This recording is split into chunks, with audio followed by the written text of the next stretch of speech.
seen over the years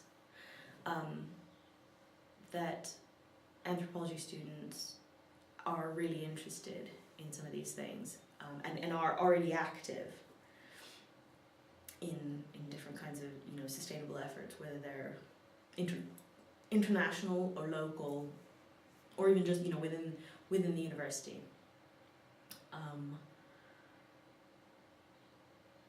So, and I think a lot of, it makes a lot of sense on university campuses, and there's a history of it.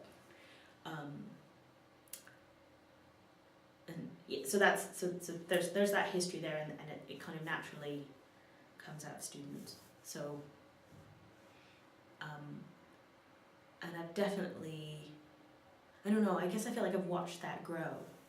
People saying, well, I would like to do something around this. Can you help? I'd like to do a project about it or whatever. And certainly within the master's program that we have in MA in anthropology, there's been a huge interest coming from the students in those topics, and wanting to really delve deeper and to think about what efforts they can see out there in the world, to think about next steps. You know, the students are,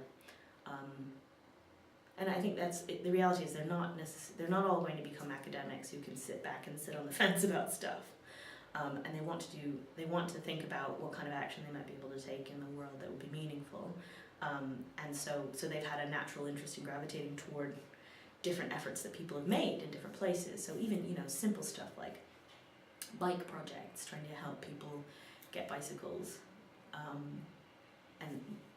and also eco-villages, of which there's so many in this kind of region and up into Wales.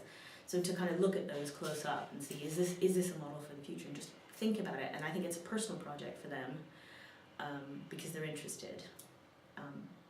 But I think, you know, there's also an eye to some kind of idea of a professional avenues coming out of it, which makes a lot of sense.